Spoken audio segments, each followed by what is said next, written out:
বিসমিল্লাহির রহমানির রহিম।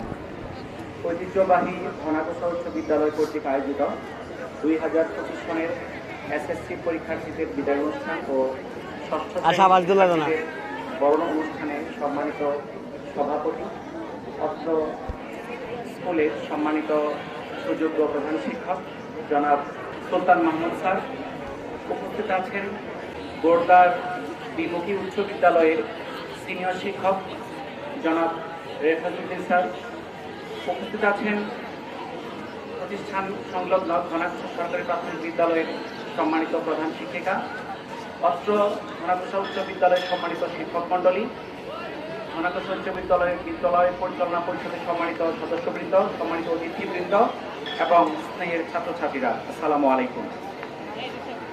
ধনাকোষা উচ্চ বিদ্যালয় একটি ঐতিহ্যবাহী প্রতিষ্ঠান, যার সূচনা হয়েছিল আজ থেকে অর্ধশত বছরেরও আগে 1968 সালে, যেখানে অনেক স্টুডেন্ট এখান থেকে লেখাপড়া করে গিয়েছেন। যিনি অতিথির আসনে বসে আছেন রেফাজউদ্দিন স্যার, উনিও কিন্তু বললেন এই স্কুলের শিক্ষার্থী ছিলেন। তোমরা যারা আজকে এই স্কুল থেকে বিদায় নিয়ে যাচ্ছ, তোমাদের এমন একটা অঙ্গীকার নিতে হবে, আমরা যখন এই স্কুলে আসব যেন স্যারদের মুখটা গর্বের ফুলে যায়।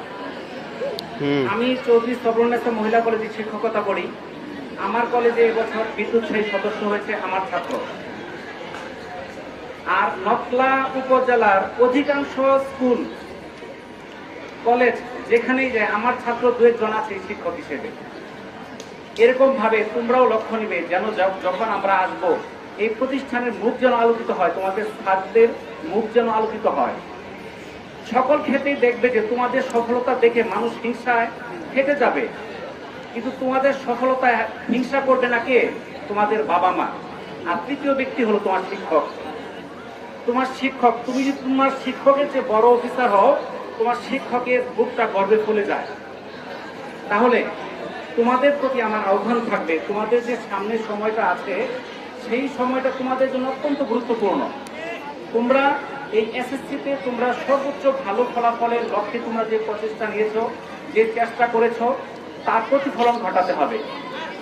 ভালোভাবে তোমরা পরীক্ষা দিবে, নিয়মানুবর্তিতার সহিত সুন্দরভাবে পরীক্ষা অংশগ্রহণ করবে এবং পরীক্ষা শেষ হওয়ার পরের সময়টাও তোমরা কাজে লাগাবে। কারণ তখনও কিন্তু 2-3 মাস সময় থাকে। এই সময়টা যেন তোমরা হেলায় ফেলায় না কাটাও, এটা খেয়াল রাখতে হবে। ওই সময়টা তোমাদের সিনিয়র স্যার বলে গেছেন, তোমরা যারা ছেলেরা আছো তোমরা 40 দিনের তবলিগে সময় দিতে পারো, তোমরা কিছু কম্পিউটার প্রশিক্ষণ করতে পারো। কারণ বর্তমান যুগ কিন্তু তথ্য প্রযুক্তির যুগ। তোমরা এই 2-3 মাসে কম্পিউটার দক্ষ হতে পারো। যারা সায়েন্সে ভালো করতে চাও, তোমাদের রেফার স্যার কিন্তু বলে গেছেন যদি মেডিকেলে কোনো ছাত্র এখান থেকে চান্স পায় তাকে 50,000 টাকা পুরস্কার দিবে। এটা উৎসাহমূলক একটা, উদ্দীপনামূলক একটা পুরস্কার। আমি তাকে ধন্যবাদ জানাই। তোমরা চেষ্টা করবে যারা মেডিকেল বইয়ে চান্স পেতে চাও, তাদের এসএসসি পরীক্ষা শেষ হওয়ার পর দিন থেকে ইন্টারমিডিয়েট বই কিনে পড়া শুরু করতে হবে।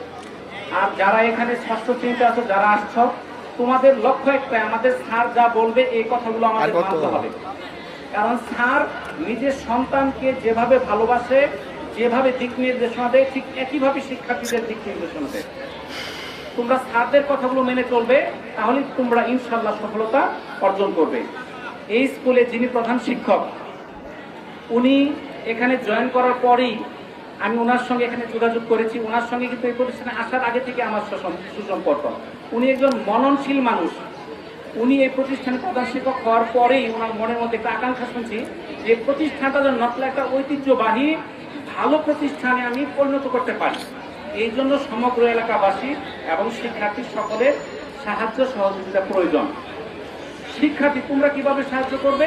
তোমরা সাহায্য করবে স্যাররা যেভাবে পড়ায় সেই পড়াগুলো স্যারদেরকে দিতে হবে, স্যারদের কথাগুলো মানতে হবে। তাহলেই তোমরা এই প্রতিষ্ঠানের সুনাম বয়ে নিয়ে আসতে পারবে। তো আমি আরেকটি বিষয় বলি, আমি নকলা পাবলিক স্কুল অ্যান্ড কলেজের পরিচালক। সেখানে এবছর আমি ইন্টারমিডিয়েট চালু করেছি। তোমরা এসএসসি যারা পাস করছো, তোমরা ভালো ফলাফলের জন্য আমি মনে করি যদি আমার কলেজে ভর্তি হও, আমরা সর্বোচ্চ ফলাফল দেওয়ার চেষ্টা করব। তো তোমাদের সকলের সুস্বাস্থ্য দীর্ঘায়ু কামনা করে এবং আজকে আমাকে এখানে অতিথি করার জন্য আমি অত্যন্ত ধন্যবাদ এবং কৃতজ্ঞতা প্রকাশ করছি অত্র প্রতিষ্ঠানের সম্মানিত প্রধান শিক্ষক এবং কর্তৃপক্ষের নিকট। সকলের সুস্বাস্থ্য দীর্ঘায়ু মঙ্গল কামনা করে আমার কথা শেষ করছি। আসসালামু আলাইকুম ওয়া রাহমাতুল্লাহ।